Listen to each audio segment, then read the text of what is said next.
人得洁净和不洁分别出来，本性更新，不断脱去旧人，穿上新人。这新造的人渐渐更新的，更认识神，更爱神，更服侍神，有真理的仁义和圣洁。所以换句话说，所谓的成为圣洁，是指恢复神的形象，恢复神儿子耶稣基督人性的这个模样，要被塑造成像耶稣基督一样。主，我愿更像你，这是圣灵所要成就的工作。所以我们记得在哥林多后书第3章18节说，我们已经帕子拿掉，这个我们敞着脸就看见主的荣光。那主的荣光照进我们生命里面，改变我们，变化我们，使得我们改变成主的形状，就是成为主的形象，越来越像他。那并且荣上加荣，越来越像耶稣，越来越反照神的荣耀。这是主圣灵的工作。主就是那灵，主的灵在哪里，哪里就得以自由，使得我们越来越活出，越来越能活得像耶稣基督。这是所谓成为圣洁的功课和操练。那这个圣洁的本质都是恩典，所以成为圣洁就是指越来越像主耶稣基督。那成圣的这个过程有哪些呢？不断的脱去旧人。第二，要穿上新人。我们依靠圣经，我们看使徒保罗他的经历，他的老我是继续犯罪，他的新造的人里面的人是喜欢神的律，所以靠神恩典，他祷告说，求他按照他丰盛的荣耀，借着他的灵，使我里面的人里面的力量，就里面的人，原文是里面的人刚强起来。所以成为圣洁是必须依靠基督耶稣，不断的灵命征战。基督徒从重生得救开始，一直到离开世界，是在世上一个不断的灵命的征战，新旧交战。罗马书7章所表明的，什么时候靠主耶稣基督，我们就得胜了老我救；什么时候依靠自己，就被老我捆绑，被罪性奴役。所以只有我们在离开世界的时候，我们才能完全成圣。在今天，但是今天要注意的，虽然我们还有老我缠累危害，但是我们的生命是要不断的长进。对，这是个属灵生命长进，有高有低，有高潮有低潮，有得胜有失败，但是它就是一直不断的高高低低，这样是往上去的，这叫成圣的过程。我们如果高高低低是这样子在原地踏步，那就没有进步了。更惨的是，如果是每况愈下，那就是更是失败。所以求主帮助我们，靠主耶稣恩典，也唯独靠他恩典，那么每一天在主的圣洁上，主赐给我们的圣洁生活上，在长进，与这神的圣洁性情有份，不断的穿上新人，脱去旧人。这是我们过的成为圣洁生活的指南。而这一切都是恩典，神应许他必保守我们到底。那在我们心里中的善功呢，必成全这功，直到基督耶稣的日子。事实上，所谓成为圣洁生活，是神在我们里面做工，使我们能在外面能过的追求圣洁的生活。这一切也都是神的恩典，不是神人合作，那是我们被神的恩典所完全掌管带领，完全靠主恩典，也为他的荣耀。一切都是恩典，感谢神。我们请低头祷告。亲爱的天父，我们感谢你，我们认识清楚，我们的称义成圣，一切都是你的恩典，不是我们能和你合作，而是完全的恩典来改变我们，使得我们完全归属于你。这一切荣耀都归给你，愿你的名得到一切的称赞。祷告感谢，奉主耶稣圣名，阿们。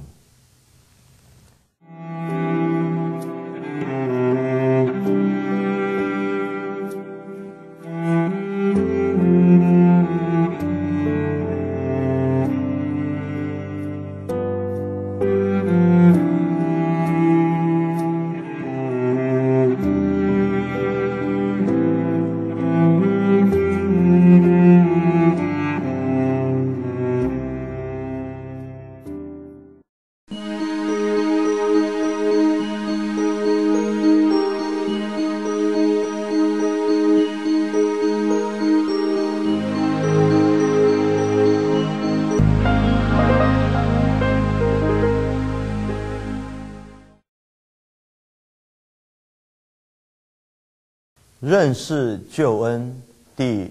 12课，永蒙保守，愿神得到一切的荣耀，直到永远。这一课也是我们认识救恩这一个系列12讲的最后一课。感谢神，求主来帮助我们，你从始至终他帮助我们直到如今，愿他的荣耀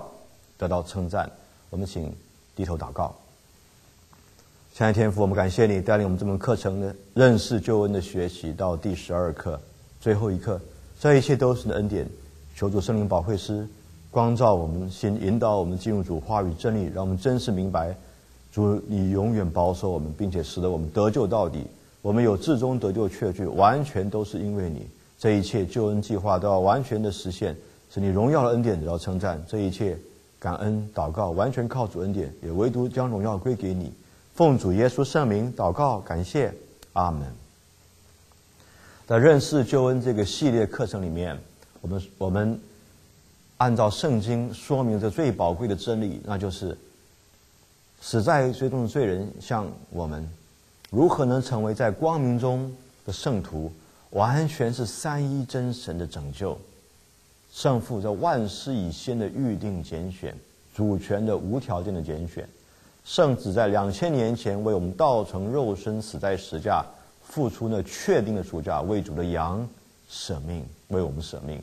圣灵保惠师将主耶稣做成了十架救恩实施在我们的生命里面。所以在20世纪、21世纪，我们悔改信主，那是因为圣灵先恩召我们，重生我们，有赐给我们信心悔改的心，使我们能够悔改来相信。也因着悔改相信这个媒介的原因，使我们称义，称为义，成为起始点的圣洁。我们成为神的儿女，要不断的追求圣洁，到至终我们离开世界见主面的时候，那这是圣灵保守我们到底，让我们至终得救，永不灭亡。而且救恩计划完全实现的时候，就将来在新天新地里面，我们身体灵魂完全得赎，永永远远与主同在，唱羔羊之歌，永世无尽的将赞美感谢归给这伟大的三一真神，我们的阿爸父神，我们的救主耶稣基督，我们的保惠师圣灵。这一切都是神的恩典。在我们永蒙保守这个宝贵真理当中来看，其实也就是所谓我们基督徒过成圣生活的最根本的原因。那不是我们自己有能力跟神来配合来追求圣洁，那是因为神他必定保守我们到底。意思就是说，神一定保守他的儿女，他的圣徒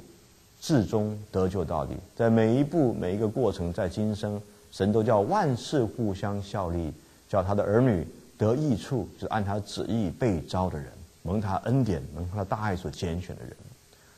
我们都知道，在华人教会里面一直不断有一些争论，所谓的题目是一次得救是不是永远得救。关于这个名称本身有很多的误导，所以呢，使得弟兄姐妹没有根据圣经，更不明白到底什么叫做一次得救永远得救。因为一次没有解释清楚，得救是什么也不清楚，所以不知道什么叫一次得救，还以为是一次举手一次决志就永远得救。圣经从来没有这样说，圣经反而告诉我们说，有些人当时悔改信主，他不是真心的，像主耶稣讲到撒种的比喻所说的前面的3种，撒在路旁的飞鸟吃掉了，撒在前土石头地上的太阳一晒就枯干了，有撒在经济里面的被这个世上的财富私欲迷惑所挤住了，长不出来的。只有第4种好种撒在好土里的，一定结实30倍、60倍、100倍。所以呢，不是一个人今天在布道会啦、个人传福音举手决志，就表示他一定重生得救了。我们千万不能说哦，你已经决志了啊，所以你可以相信你一定可以上天堂了。我们不能这样说，我们不是神，不能替神开这个空头支票。在这个美洲第一次大复兴18世纪上半期，乔治·怀特菲是神所重用的仆人，他在北美这个13州不断的这个巡回的布道，带领复兴。有一次他这个城市这个奋兴会布道会，有很多人所谓的决志，表明悔改，相信要接受。但是呢，有人就问他说：“请问乔治·怀特菲先生，这一次的这个奋兴布道大会有多少人真正重生得救？”乔治·怀特菲说：“是有很多人举手，但是是不是真的重生得救，我不知道。等到我明年再回来看他们的